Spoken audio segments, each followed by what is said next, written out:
Episode number 63. We're talking exit velocity and how do hitters train for that. All of that and much more on this week's episode of Mound Visit.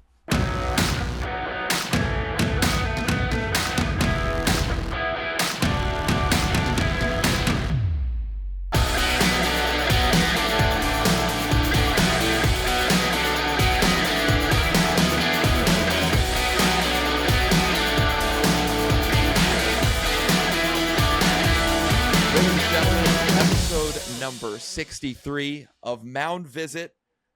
Thank you so much for tuning in. We've got a special episode for you here today. We are a part, as reminding you as always, we are a part of the Believe Podcast Network. Every team, every topic, everywhere. I'm Casey Honigbaum, joined as always by the 15-year Major League Baseball veteran, all-star closer, Mr. Jason Grilli, grilled cheese, as he's known on the streets. Dude, I don't know. Every time you give me that accolade, man, I'm almost getting like. Do you get fired up a little bit? Is it a little bit fired up, but almost, starting to get a little embarrassed? You know what I mean? Oh no, come on. I'm teasing. Come on. No. It's all good. Listen, it's. I'd tell if that was me, I would tell. I'd be annoying about it. I would be. Yeah. It's good to be yourself, man. It's good to be. That means I'm just getting old. That the further away I get from it, I just go, somebody else can have it, enjoy it, have fun with it, run with it, man. That's why I titled my book Just My Game. It's the letters of my initials, but I named it that because it was like I did it just the way I would do it. I could do it. Yeah. How I was lent. I don't own this game. I borrowed it, and that's really what the title means. And they go, everybody has their way. Everybody has their fight to stay in that fight, to be in this great game that you get to borrow. Dream life, man. It's a dream reality for most. I enjoyed the heck out of it, and sure as heck miss it, man. Yeah. But we're here keeping the dream alive for some other people and getting into their heads, their minds, bodies, souls, or spilled their guts out here. That's why if you haven't subscribed to this channel, you haven't believed in what we're talking about, because it's a whole bunch of... I was just going to say, you can help keep the dream alive for us by subscribing to the show if you like to watch us on YouTube. You can rate, review, and share the podcast wherever you listen to the show. That really helps us out. Or carve it up, We like to boo birds, too. You know what? There's good press, bad press. If you want to leave a thumbs down, do it, I guess. It is what it is. All the engagement helps. We might not change our clothes. We might not have showered. You might have had a long day.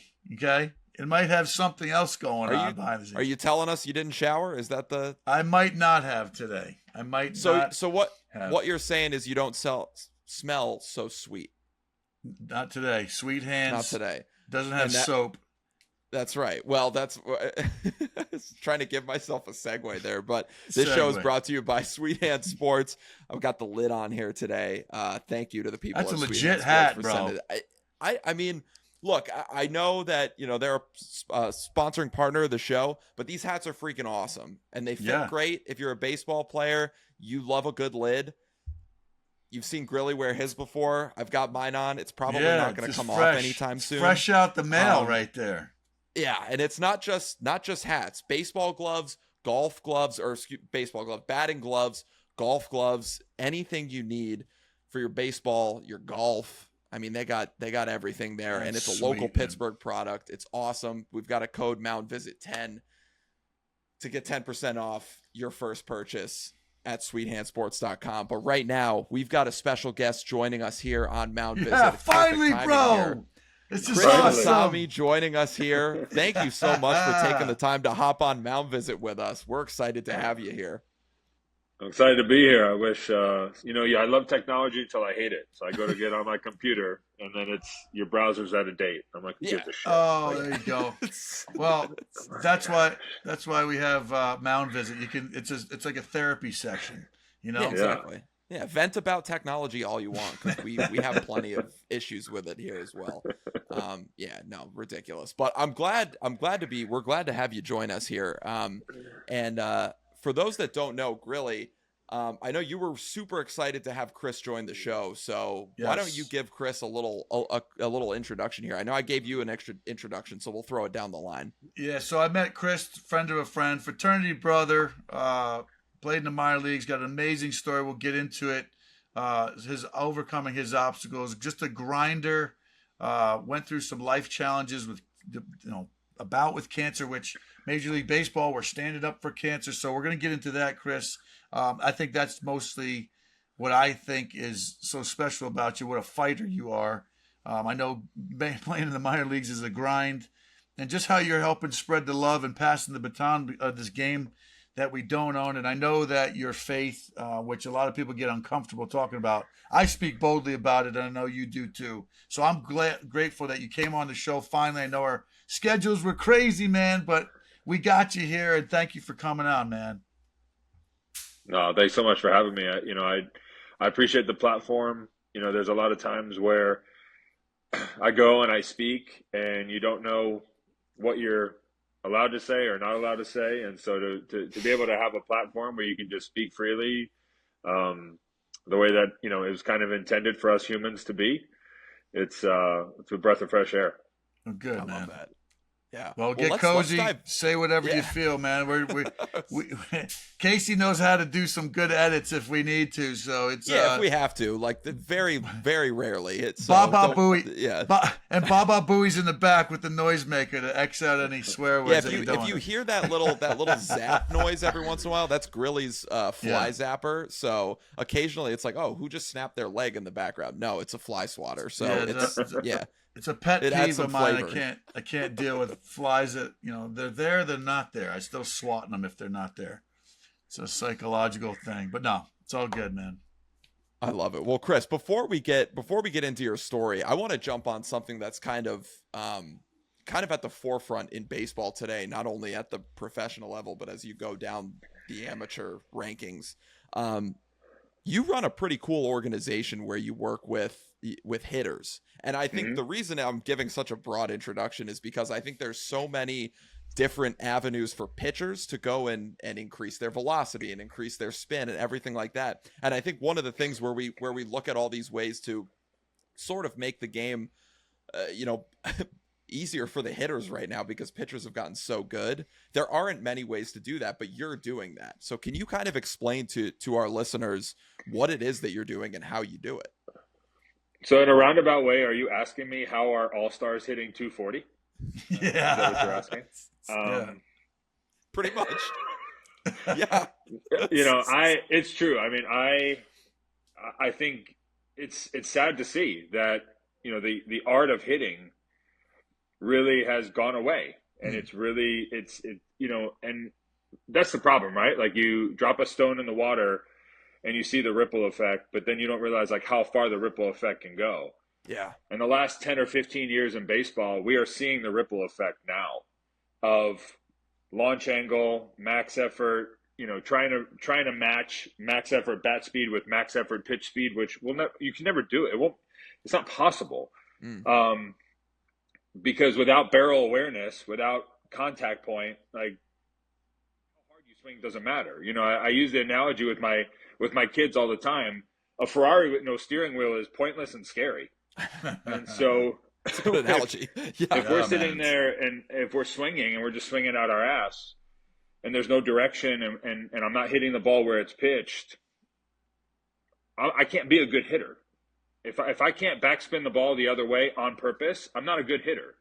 And so I'm trying to bring back the idea of, focusing on what I deem is important. Okay. My swing, my timing, my decision making, and then just understanding that really those are only three things I have control of, and then just being as good as possible with those things, all while understanding that it's the game of failure. So if I'm failing well, then I'm actually succeeding. Interesting. So how do you dive into that a little bit more? Because I think a lot of people, the things that you brought up, where it's exit velocity, launch angle, those max effort things. I think when people think about training hitting, that's what they're thinking about now. So what are some of the ways that you're training your hitters in the ways that you said, with contact point and making sure your timing is there, because that's all stuff that, you know, I think people almost take for granted in a sense. Mm-hmm. I like to teach the swing in two ways. There's Okay. how do I get to contact, and then how do I explode through contact. And the second part doesn't matter if the first part isn't there. So really being able to hone in on launch position, you know, being able to make sure that when my foot is down, where's my bat, where's the angle, where's my knob pointed, things like that. You know, being able to trigger the swing from the backside, trigger the swing from the ground up. You know, I'm a big knob to the ball guy. I always have been. I always will be. And, you know, you sit there and you know, a lot of the people of today want to sit there and say, well, knob to the ball equals a pushy swing. Yes, I agree with you if the body is doing nothing of what it's supposed to be doing. But if I'm sitting there and I'm dropping the front heel, turning the back heel, my knee is coming in, my hip's starting to turn, well, like, now I'm in a position where, my hands are free to do their job, and the job is to get the knob out to the ball, bat flat, explosion, you know, all these things. So it's just, you know, in a day and age where we live in a world of confirmation bias, you can take anybody's, you know, quote, you can take anybody's video and tell them they're wrong or tell them they're right, whatever it is. But what matters at the end of the day is what can we consistently do? Right. Yes. Well, I love that your philosophy, especially what you're teaching at your academy, your training center, and your way. Obviously, you're talking at a very high level, right? And you can take that to simply go down to the core of what it takes to hit or to do things consistently, and to do it confidently. I think that's what I'm taking away from what you're saying. There is a mental approach to it, and a game plan that you're absolutely nailing on the head. Moreover than the technique. I think there's so many people that teach technique, but yet they fail to have that mental component of going like, let me break it down. Why do you do that? Why do you do this? This is why we're doing this. And you're trying to make it as simple as possible so that they understand. Am I right? Absolutely. One of the biggest things that I talk about with my players is that, you know, we're allowed to strike out, but we have to understand that strikeouts tell stories. And 99% of the time, the moral of a strikeout is you got a pitch to hit early in the count and you missed it for whatever reason. You weren't ready. You swung out your ass. You were hesitant. You fouled it off, whatever it is. So no one's supposed to be a good two-strike hitter. You know, you got dads who come in and are like, oh, my son's a good two-strike hitter. And my reply is, well, not for long. Like, these pitchers are too good with two strikes. They have too many choices with two strikes. And so if we can get aggressive early in the count and put a ball hard in play somewhere, and I can consistently do that, well, then the amount of balls I put in play hard go up, which means my chances of a ball not finding somebody go up. But the issue is that we sit there and let's say we take 10 at-bats, okay? We're going to strike out twice, we're going to walk twice. That's the average. So now I got 6 balls that I put in play.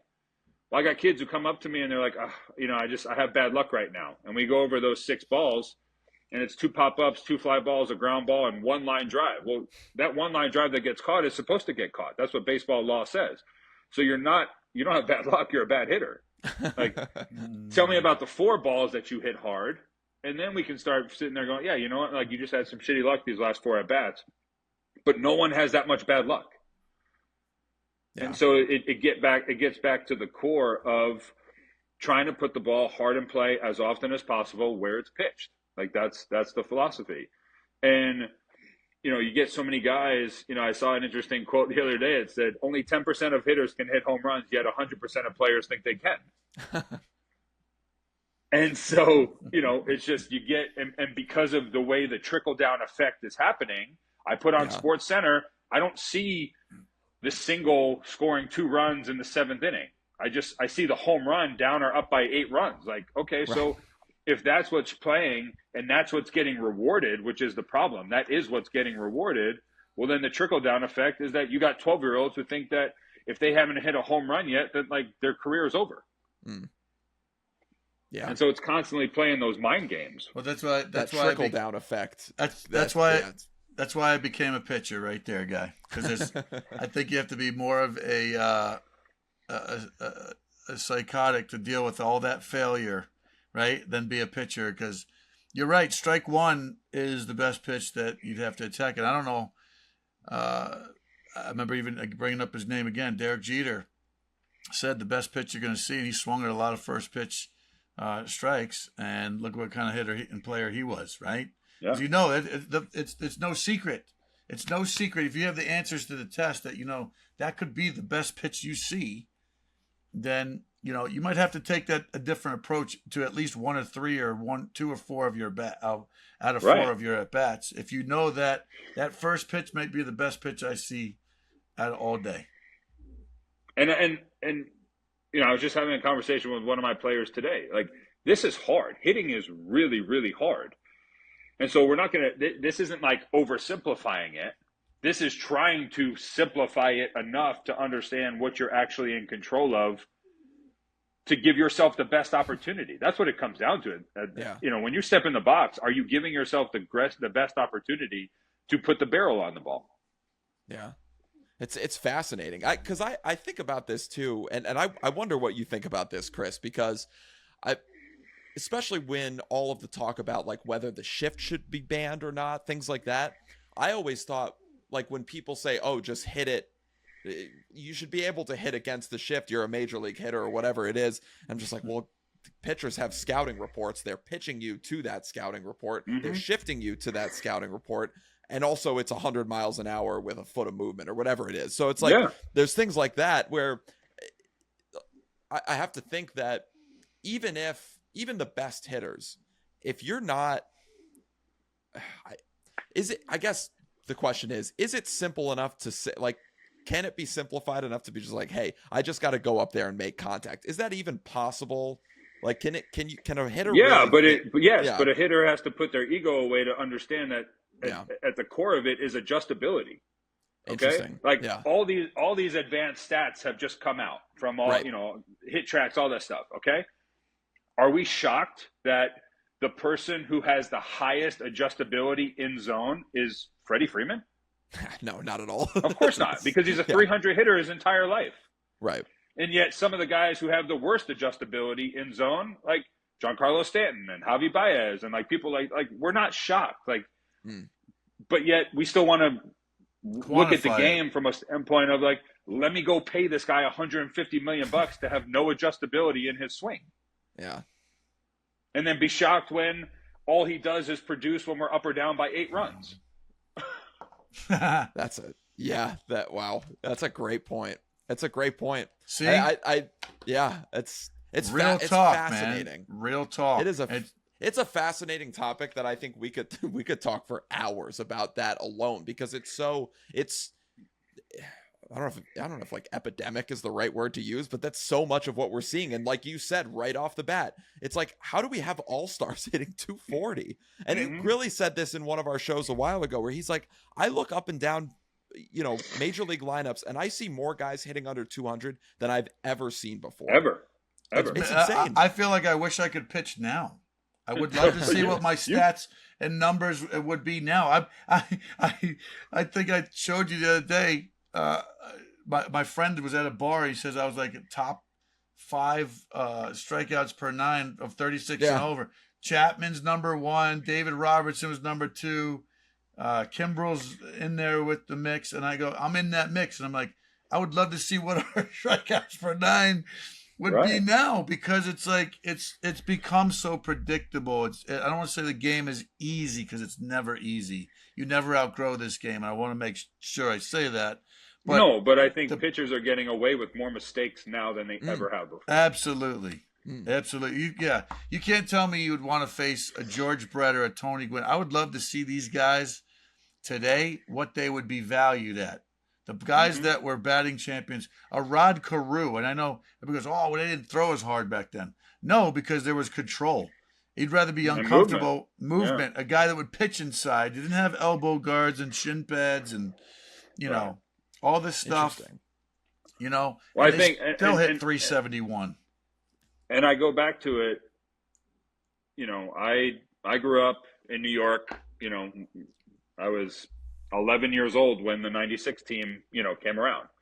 Yeah. And so I can just remember Bernie Williams and Paul O'Neill fighting for the batting title in one year at like 345, 350.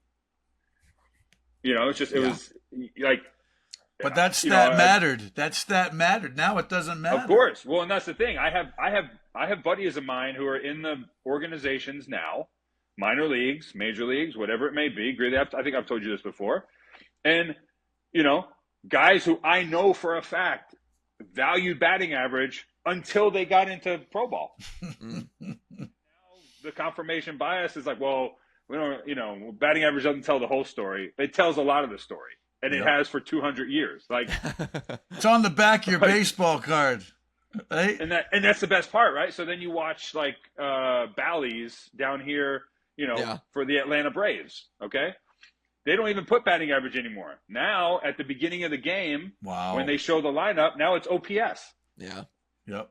Well, here's the thing: if I was a pitcher, because I was a pitcher, if I was now looking at the back of my baseball card and I had a career 6 or 7 or 8 ERA, I would vomit if that was on the back of permanently on the back of my baseball card. So what you're saying is, if you are in a 15-year big leaguer and you had a career batting average of 228 or something like that, right? Would you go, how the hell did I stay in the big leagues for this long? What did I do? And there's a lot of those batting averages you go on the back of the baseball card that you said there was a higher value with that at 345. Yeah. It was, it was special. Like it was special for a guy to be over 320, to be over 330. Like you're sitting there like, again, and that's the best part is that even when you dive more into the stats and you look at, like a hard hit average, okay? Sometimes like a hard hit average is still only like 380, like 38% of the time, 39% of the time, you're putting the ball in play hard. Right. So like, it's the same thing. But if I don't put the bat on the ball enough, for every line drive that gets caught, I don't get rewarded with the bloop single. Yeah. Right. It's like that. Your batting average on balls in play. Usually, the guys with the highest batting average have higher batting averages on balls in play. It's just they're putting the ball in play more. It's Miggy Cabrera had was the king of that stat for like 5 straight years. Yeah, and he was vying for a Triple Crown every year. Yeah, right. Yeah, but I think it goes back to the rewarding. Like we're rewarding guys for being mediocre. Yep. Yeah. It's harsh, but it's true. You know what I mean? It sounds harsh, I guess I should say, but it's fascinating stuff. But I want to get into, because we could talk this all day, Chris, but I want to get a little bit into your background and kind of how you got into this. Can you kind of take us through your backstory a little bit and how you ended up now teaching hitting like you do now? I grew up right outside New York City and loved ball. I had an older brother who's 7 years older than me, so I just grew up playing in the backyard against him. 5, 6 years old, playing against 12 and 13-year-olds, one-on-one wiffle ball. And I remember I'd lose on a walk-off and come in like all pissed off, and my mom would be like, "You're gonna be fine." Like, is that the Italian? Is that the Italian in you with that? Exactly, man. A-E-I-O-U. And so I just loved growing up, loved playing ball, and was an All-American in high school. Went to Notre Dame out of high school, finished up at Elon, got drafted by the Rockies. And like anything else, where I got my training started was actually my sophomore year of college. I was playing first base the last game of the year and caught the ball at first base on a wild throw from a pitcher. Shocker. And the guy ran into me, and I blew out my left shoulder. Oh. And so I ended up going home that summer around June 1st and was going to have surgery at the end of July. So I was just kind of rehabbing really hard. And my mom was like, "Look, you need to get a job. You're not going to sit around all summer and wait for surgery." So by that time, all the internships and things like that had already started. So I went to my computer and put together a flyer about some batting lessons with some good old clip art and threw them up around town. And there you go. That's how Vasami training started. And so, enjoyed it. And then as I progressed with my career, more of a following started happening in terms of clients and things like that. And then as I started to see my pro career wind down, I started working with a behavioral psychologist to really understand how people learn, and especially young kids, adolescents. What's the difference between an 8-year-old and a 13-year-old and an 18-year-old? And just understanding how everything will come into play during a training session. So a kid who comes from a divorced household, how does that affect our 45 minutes together? A kid who has social anxiety, how does that going to affect our 45 minutes together? So just really understanding the human being that was in front of me. And really, then that's really what kind of is, if I have an overarching philosophy, it's, I teach the person who's standing there in front of me, and I'm going to ask a ton of questions to get to know you, because the more I know you, the better I can teach you. And, which is amazing, man. That's amazing. I got to stop you there, because that's somebody that cares deeply, because you're understanding the person. You're getting the most out of somebody, but they also, as a student, have to be vulnerable to you. So making them comfortable, it takes a few sessions, I'm sure. For sure. Yeah. And I'm because I'm not affiliated with any teams or travel teams or organizations, things like that. I have the freedom to sit there and say, look, I don't give a shit who you play for. Like, you could play for a different team every weekend. I don't care. Like, our relationship and 60 feet, 6 inches, or 46 feet is like, that's not changing. So our work's not going to change. What might change is your goals and your dreams and the things that you want. But, if at any moment I feel like I care more than you, then like, we're going to have a conversation. Yeah. But as long as you stay above me in terms of your caring and you caring about your career, and I tell them all the time, I already had my career. I had fun. I enjoyed it. I got, close to the big leagues. I never made it. Took me a little while to figure out why, but God had a different plan. Bro, that's so refreshing. My plan is to sit, my plan is to sit, and so, my job is to sit there and help you achieve anything you want based off of the blueprint that we all have to follow, which is hard work and consistency over time. Well, that's fascinating. Yep. And you could go into a whole side gig about baseball crazy dads that are hanging on their kids' back while they're in the batter's box. Oh, jeez. Which is nuts. But it's refreshing to hear, because, again, when you take this uniform off and you transition, and like I said, none of us want to transition. It's hard to take that uniform off no matter what level, especially if it's a grown man. When Tom Hanks said it best, there's no crying in baseball. There's a lot of crying in baseball, and it hurts when you take that uniform off. But it sounds like not only have you transitioned well, and just knowing that, I always say we get to borrow this game for as long as God lets us borrow it, and our God-given ability and what organization feels that we're valued, right, or values us. But to pass on that knowledge like it's been passed on to us. I just remember those coaches, and it sounds like if I was a little kid, I'd have a good time getting Chris Vasami to teach me baseball, because definitely you care, and you're injecting, not like, this is what I did, and this is like, there's coaches that are abusing kids mentally and yelling and all that. That's abusive to the point of going like, I don't want to play. I don't want to play, because I'm trying to interpret this language and this philosophy and this technique, and I'm trying to blend all this thing. And what you just said is, hitting is hard. Baseball's hard. And so I'm trying to take this mix of this stranger I just met. Hey, man, I know my mom's paying some money to teach me how to play, because you did, and you're good at it. And it's awesome to see, man, what you're saying, because it's refreshing to me to go, hey, we've seen these problems. We're not knocking the game. It's just, it's different, but we're going, well, why did it change? And what's going to change it back to being better than it was? If our job is to borrow this game and then leave it better than when we borrowed it, then we have to teach it better. We have a responsibility as players, as coaches, as fathers, as mentors, to holistically inject some good knowledge, man, as you are. And we haven't even gotten into just your personal struggles and what you've overcome, to go, man, it comes from a good place. It comes from a great place to go, I want to see these kids go on. I had my time. It's over. It's about you now. You know?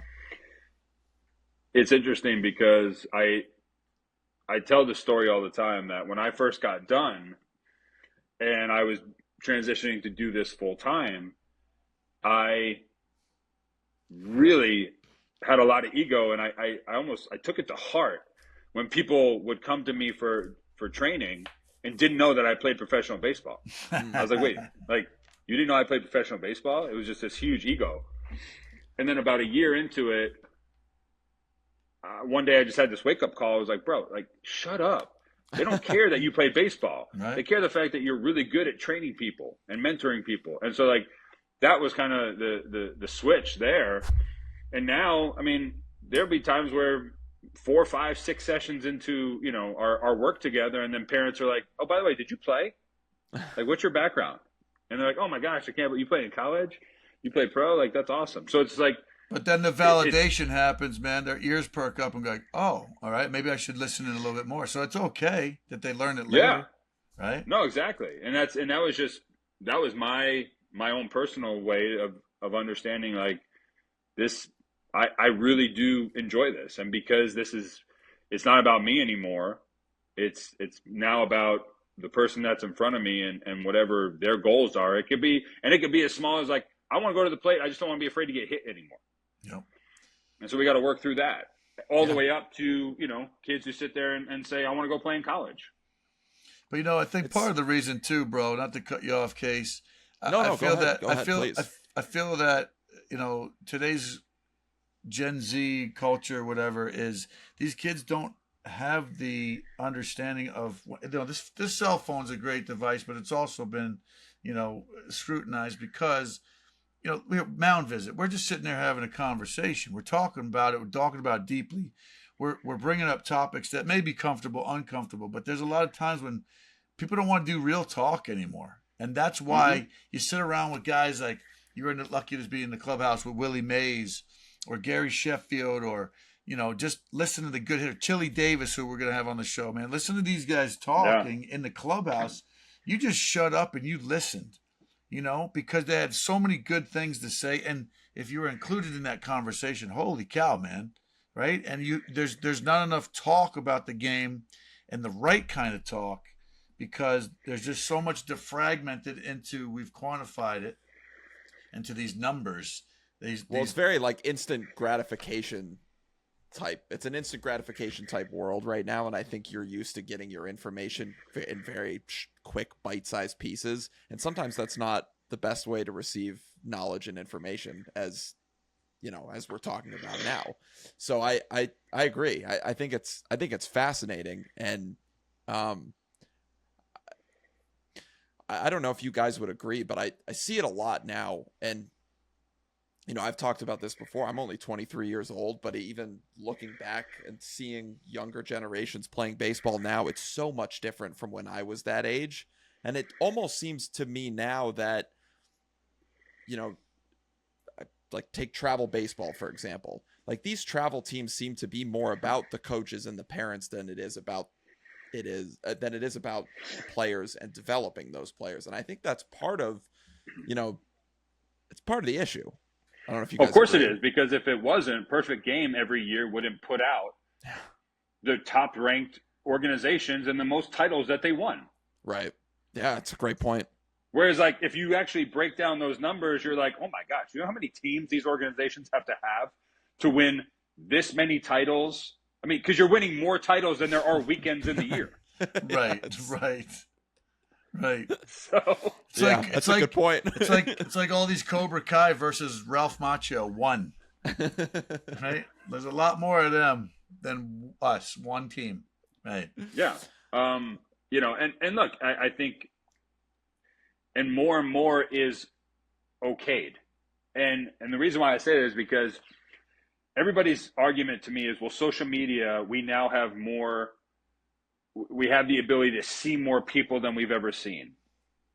You know, well, okay, if that's the case, then why aren't there more seats at the table? Why aren't, like, there aren't 50 roster spots on college teams. There aren't I mean, it's not like the MLB's gone from 30 to 50 teams because there's more exposure now than we've ever had before. Like, no, Right. there's the same number of seats at the table. So the game is still the same. The blueprint's still the same.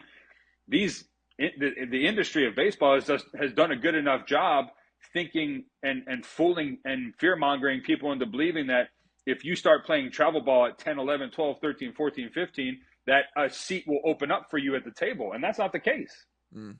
Well, the parents are hemorrhaging a lot of money for the opportunity, or what they think is necessary to find a way to keep that uniform on. And there's a lot of people, let's face it, it's become a money grab in a lot of respects, which is a shame. And like I said, that word developmental, what's the developmental? If you really say that slow, the mental part of that is kind of been lost. And the most important component is, if you break down what some of these kids are going through, they're not really enjoying what they're doing unless they're having success, or unless they're getting a trophy, unless they're on a winning team. They don't know. We have time limits on games now. They don't have to finish. How hard it is to finish a game in the developmental, because what do you know about finishing a game? Right? But sometimes it sucks. Finish an inning. I saw Chapman finish an inning through 40 pitches and wound up losing the game. But, that's part of it. That's part of it. Sometimes you got to get your ass beat. Yeah. And finish and be there for that and feel that, and then go back to the drawing board and go, like you said, hey, why did I have failure? Assess that a failure, and not be afraid of failure, and say, I'm going to go in there for the chance to have that one success, because people always do see the glamour side of things and not the tough side of things. Well, and what we see now is the celebration, okay? And again, going back to what I said before, hitting is hard. I'm not disagreeing with that. I just don't know why we need to celebrate a double in the second inning. That's, I mean, you know what I mean? So, but again, and it's a trickle-down effect. So I had one of my players, he's 12 years old, he hits a bomb at a tournament, and he crosses home plate, and he does the Euro step and does a layup. And I looked at him and I said, dude, I'm not kidding you. If I played against you, the next batter would have a pitch in their neck. Yeah. He's like, you would really do that? I go, I've done it. Yeah. Like, because I was a pitcher in high school as well. I was an All-American two-way. So, like, I've done it. Like, what do you mean would I do that? Like, that's the thing. We're not scared of that part of the game. Yeah. So you as a 12-year-old can Euro step across the plate with no consequence. No fear of, you're absolutely right. It's funny. I do some work up at there's a tournament complex, baseball tournament complex. And I do a lot of I do some social media video work. And it's funny you mentioned the Euro step. There was a kid who hit a home run, and it was like the team, they were up 8-0 or something like that at this point, and he comes and Euro steps across home plate. But you see it; it's every kid, every double. They're doing a double celebration. Yeah. But that's how it is right now, and I think I don't know.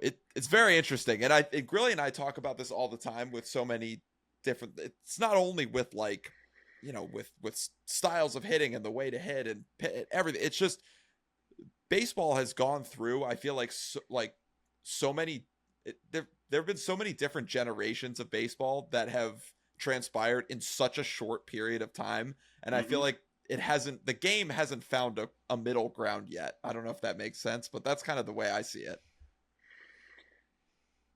I think, because I think the old guard into the, you're right. I don't think there was a middle guard. It was like, yeah, exactly. Right.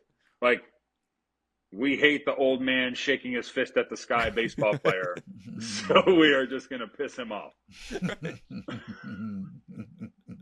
Yeah, but there's elements of all of that there's elements of making the game fun that are good. I really think so. And I think that part of that is, because we talk about Major League Baseball wanting to bring eyes to the sport. Some of that really helps. but at what expense, I think, is part of what we haven't figured out yet, or maybe are starting to see. So who knows? I mean, it's a Well, lot. I It's a think lot to, yeah. I think part of it would be the beauty of going to a ball game and knowing that both starting pitchers might pitch 8 innings. That's a good. You're never You going know to what I see mean? that again. A quality never gonna start on happen both again. sides. Holy moly! Right.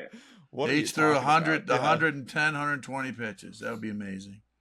That's all. Man. And I think, and it's, and I'm just trying to think of it from a fan perspective, and I think that's because I love baseball.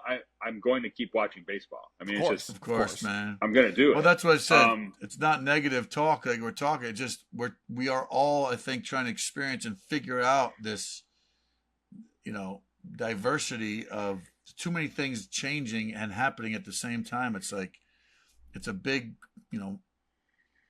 big asteroid blowing up in the middle of space and going like, I know, trying to keep it together here. Yeah.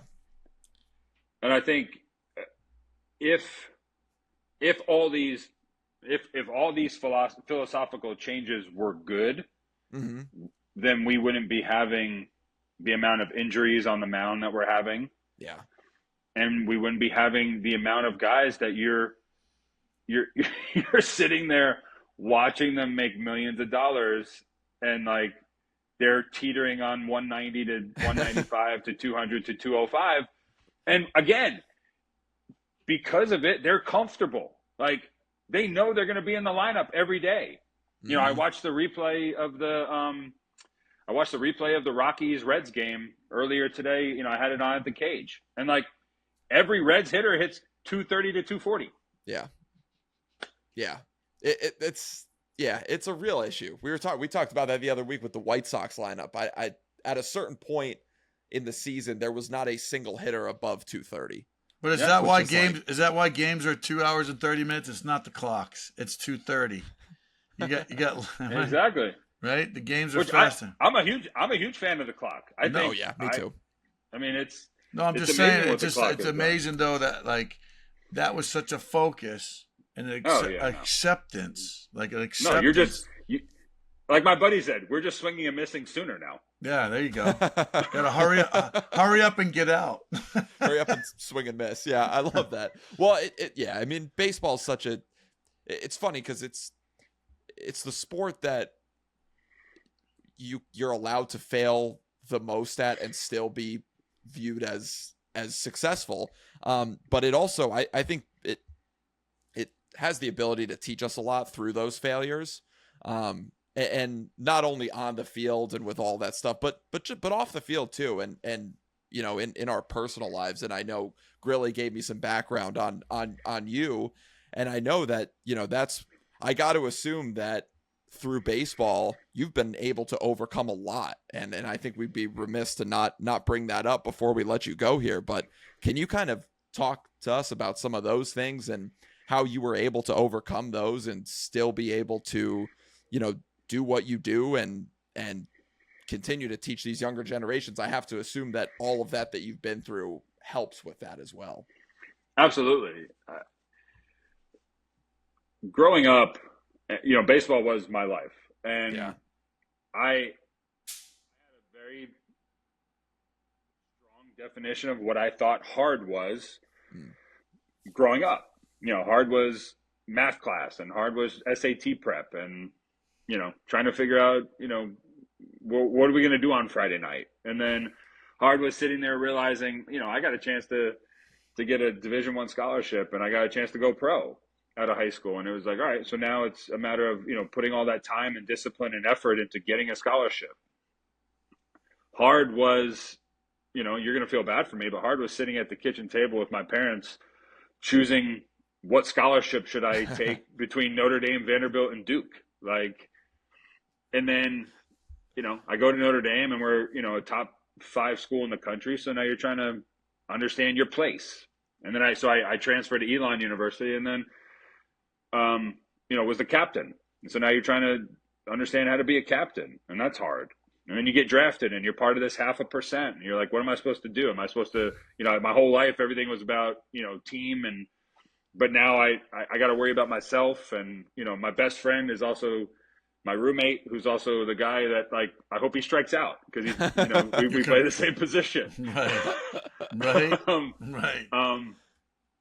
and then so all those things were hard. And then on January 5th, 2017, ironically, I was at the gym in the middle of a workout when I got a phone call from my doctor telling me that I have cancer. Wow. And your definition of hard changes right away. At that moment, I was like, shit, I'd pay money to be up with bases loaded with 2 outs in the bottom of the ninth. Because that wasn't that hard. And, so hard changed quickly.